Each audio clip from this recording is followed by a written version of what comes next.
ഒരു നിമിഷപ്രിയയുടെ വാർത്തയാണ് ഏറ്റവും കൂടുതൽ ആശങ്കയായിട്ട് മലയാളികൾക്ക് മുമ്പിൽ ഉണ്ടായിരുന്നത്.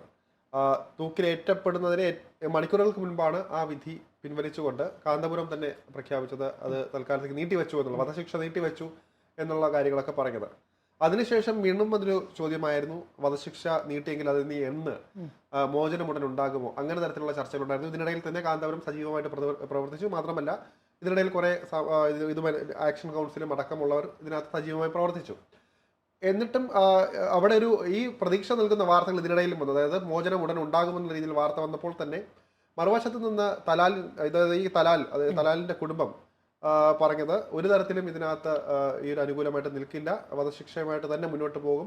മോചനദ്രവ്യം കൊടുത്ത് അവർ മോചനദ്രവ്യം ഏറ്റുവാങ്ങിയിട്ട് അതിനെ അങ്ങനെ വിട്ടു കഴിഞ്ഞാൽ അവരുടെ മതപരമായിട്ടുള്ള കാര്യം അവർക്ക് നാണക്കേടായിട്ട് മാറും. കാരണം അവർ ഗോത്ര സമൂഹത്തിലെ പ്രതിനിധീകരിച്ചാണ് അവരത് നിൽക്കുന്നത്. ഇത്രയും വലിയ ഗോത്ര സമൂഹം, നമുക്കറിയാം പല കുടുംബങ്ങളും ചേർന്ന് ചർച്ചകൾക്ക് ശേഷമാണ് ഒരു തീരുമാനമെടുക്കുന്നത്. അപ്പോൾ സ്വാഭാവികമായിട്ടും ഇത് അതിനെതിരായി പോകുമോ എന്ന കാരണം കൊണ്ട് തന്നെ അതും കൂടെ ഉള്ളത് കൊണ്ടാണ് ഇവർ അങ്ങനെ ഒരു തീരുമാനത്തിലേക്ക് എത്തിയത്. അതായത് വധശിക്ഷയുമായിട്ട് മുന്നോട്ട് പോവുക, തന്റെ പ്രിയപ്പെട്ട ആ കുടുംബാംഗത്തെ എങ്ങനെയാണോ നിമിഷപ്രിയ വകവരുത്തിയത് അങ്ങനെയൊക്കെയാണ് അവർ പറയുന്നത്. അതുപോലെ തന്നെ ശിക്ഷ അർഹിക്കുന്നുണ്ട്. അതുകൊണ്ട് തന്നെ ഈ ഒരു തീരുമാനത്തിൽ നിന്ന് ഒരിക്കലും പിന്നോട്ട് പോകുന്നില്ല എന്നുള്ള തരത്തിലേക്കാണ് വാർത്ത. പക്ഷേ ഇവിടുത്തെ മാധ്യമങ്ങളടക്കം ഇടപെട്ട് അത് പലരാരും പറഞ്ഞിട്ടുണ്ടായിരുന്നു, ഇവിടുത്തെ സ്ഥിതിഗതികളല്ല, നമ്മളെ കേന്ദ്ര സർക്കാർ ഉൾപ്പെടെ അത് പറഞ്ഞു, അനാവശ്യമായ വാർത്തകൾ പുറത്തുവിടരുത്, ഈ പറയുന്നതൊന്നുമല്ല സത്യം, അവിടെ ഒഫീഷ്യലായിട്ട്, അതായത് ആ ഒരു ഭരണകൂടത്തിന്റെ ഭാഗത്തു നിന്ന് വരുന്നത് മാത്രമേ നമുക്ക് ഒഫീഷ്യലായിട്ട് കണക്കാക്കാൻ പറ്റുള്ളൂ.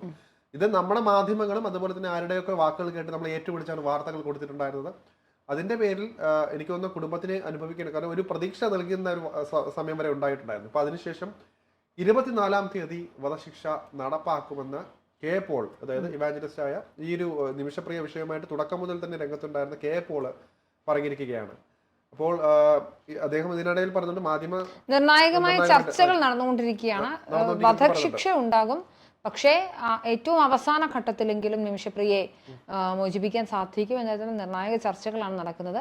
ആ ഘട്ടത്തിൽ മാധ്യമങ്ങളെ നിയന്ത്രിക്കണം. കാരണം തെറ്റായ വാർത്തകൾ അല്ലെങ്കിൽ തലാലിന്റെ കുടുംബത്തെ ചൊടിപ്പിക്കുന്ന തരത്തിലുള്ള വാർത്തകളൊക്കെ ഈ വാർത്തകൾ നേരത്തെ കണ്ട് എനിക്ക് തലാലിന്റെ കുടുംബം തന്നെ രംഗത്തെത്തിയിരുന്നു. അതായത് വീണ്ടും വീണ്ടും ഈ വാർത്തകളിൽ അതിന് പ്രതികരിച്ചു. അവരെപ്പോഴും ഒരേ സ്റ്റാൻഡ് തന്നെ ആയിരുന്നു. എന്താണ് തലാലിന്റെ കുടുംബം, നമ്മൾ കേട്ട വാർത്തകളൊന്നുമല്ല യാഥാർത്ഥ്യമെന്ന് ഈ തലാലിന്റെ സഹോദരന്റെ വാക്കുകളിലൂടെയാണ് നമ്മൾ മനസ്സിലാക്കിയത്. പക്ഷെ അപ്പോഴും നമ്മുടെ മാധ്യമങ്ങൾ ആഘോഷിച്ചുകൊണ്ടിരുന്നു. അതായത് ഉടൻ തന്നെ നിമിഷപ്രിയ പുറത്തു വരും, കാന്തപുരം ഇടപെട്ടു, അവരിടപെട്ടു, ഇവിടെ ഇടപെട്ടു എന്നുള്ള രീതിയിലൊക്കെ വന്നു. അപ്പോഴും എനിക്ക് തോന്നുന്നു ഈ ഒരു നേരിട്ട് ഇതുമായിട്ട് ബന്ധമുള്ളവർ, ഇപ്പം യമൻ ഭരണകൂടമായിട്ട് നേരിട്ട് ബന്ധമുള്ളവർ എപ്പോഴും പറയുന്നുണ്ട്. പക്ഷെ കാന്തപുരത്തിന്റെ ഭാഗത്ത് ഔദ്യോഗികമായിട്ടൊരു ഇത് സ്റ്റേറ്റ്മെന്റ് ഉണ്ടായതോടെയാണ് ആളുകൾക്ക് പ്രതീക്ഷ ഏറിയത്. അപ്പോൾ അവിടെയാണ് ഒരു മിസ്റ്റേക്ക് ഉണ്ടായെന്ന് തോന്നുന്നല്ലേ? അതെ, ഈ കാന്തപുരം അതിനിടയ്ക്ക് താൻ ചെയ്യാനുള്ളതെല്ലാം ചെയ്തു എന്ന് പറയുന്ന ഒരു സ്റ്റേറ്റ്മെന്റ് പറയുകയും ഇനി ചർച്ചകളൊക്കെ ഇനി എല്ലാം കുടുംബത്തിന്റെ കയ്യിലാണല്ലോ ശരത്ത് ആത്യന്തികമായി. അപ്പോൾ നിമിഷപ്രിയയെ മോചിപ്പിക്കാൻ ഞങ്ങളാണ് മുന്നിട്ട് നിന്നുള്ള ക്രെഡിറ്റ് ആർക്കെന്നുള്ള തരത്തിൽ വലിയ പിടിവലികൾ ഉണ്ടായിരുന്നത് കാന്തപുരത്തിന്റെ ഭാഗത്തു നിന്നല്ല, മറിച്ച് ഈ കുടുംബവുമായി ബന്ധപ്പെട്ട് വന്ന മറ്റുള്ള ആളുകളുണ്ട്. അത് സാമുവൽ ജോർജ് ഉണ്ട്, AK പോൾ ഉണ്ട്, അതുപോലെ തന്നെ നിമിഷപ്രിയ ആക്ഷൻ കൗൺസിലുമായി ബന്ധപ്പെട്ടിട്ട് ആളുകൾക്ക് ഈ വിഷയത്തിൽ വളരെ സാമുവൽ ജോർജും AK പോളുമാണ് ആത്യന്തികമായി ഞങ്ങളാണ് ഇതിലെല്ലാ കാര്യങ്ങളും ചെയ്തത് എന്ന് പറയുന്നത്. പക്ഷേ നിമിഷപ്രിയ ആക്ഷൻ കൗൺസിൽ അടക്കമുള്ള ആളുകൾ ഏകദേശം 40 ലക്ഷത്തോളം രൂപ സാമുവൽ ജോർജിന് കൊടുത്തതുമായി ബന്ധപ്പെട്ട് അതിന് കണക്കുകളില്ല. നിമിഷപ്രിയയുടെ മോചനവുമായി ബന്ധപ്പെട്ട ചർച്ചകൾ ഉണ്ടായിട്ടില്ല.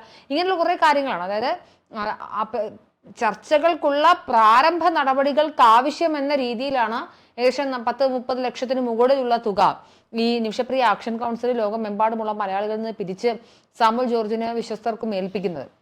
അപ്പോൾ അങ്ങനെയുള്ള ഒരു പൈസ തന്നെ പോയിരിക്കുന്ന സാഹചര്യത്തിൽ ഓഡിറ്റിന് പോലും സാധിക്കാത്ത തരത്തിൽ നിമിഷപ്രിയ ആക്ഷൻ കൗൺസിൽ വരുന്നു. അപ്പോൾ ഇയാൾ പണം മേടിച്ചിട്ടുണ്ടെന്ന് അടക്കമുള്ള കാര്യങ്ങൾ നിമിഷപ്രിയയെ വധിച്ച അല്ലെങ്കിൽ കൊന്ന തലാലിന്റെ കുടുംബത്തിലേക്ക് എത്തുകയാണ്.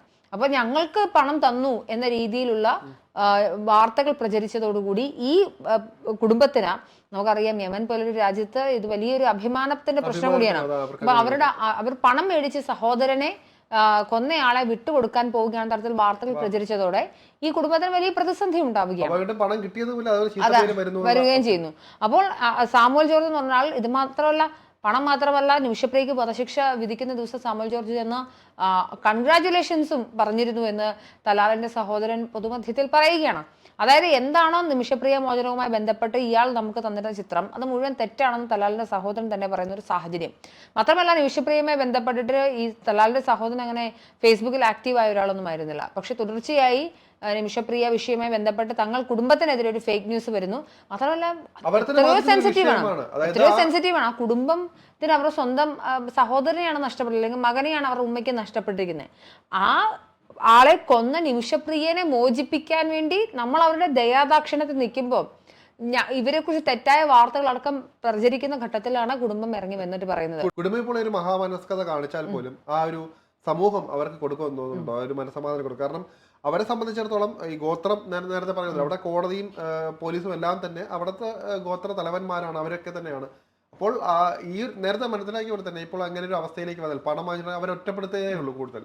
അപ്പോൾ അവർക്ക് ഇനിയും ജീവിക്കേണ്ടതുണ്ട്, അവർക്ക് നിലനിൽപ്പിന് വേണ്ടിയുണ്ട്. അപ്പോൾ എനിക്ക് തോന്നിയിട്ടുള്ള ഇവിടുത്തെ നമ്മുടെ മാധ്യമങ്ങളടക്കം എല്ലാ കാര്യങ്ങളും നമുക്കറിയാം. കേരളത്തിലെ മാധ്യമങ്ങൾ പൊതുവെ എന്ത് കാര്യം കിട്ടില്ല അതിന് ചികഞ്ഞു പോയി ഗ്രാസ് റൂട്ട് വരെ പോയിട്ട് പരിശോധിച്ച് വലിയ രീതിയിൽ പല ആംഗിളും പിടിച്ചിട്ട് പോകുന്നുണ്ട്. അപ്പോൾ ഇത് ഒന്ന് ആലോചിച്ച് നോക്കുക, ഇവിടുത്തെ മാധ്യമ പ്രവർത്തകർ അതിനകത്ത് നമ്മൾ അമിതാവേശം കാട്ടിയെന്ന് തോന്നിയിട്ടുണ്ട്. അത് തലാലിന്റെ ചെവിയിലേക്ക് എത്തുന്ന തരത്തിൽ വരെ കാര്യങ്ങൾ എത്തി.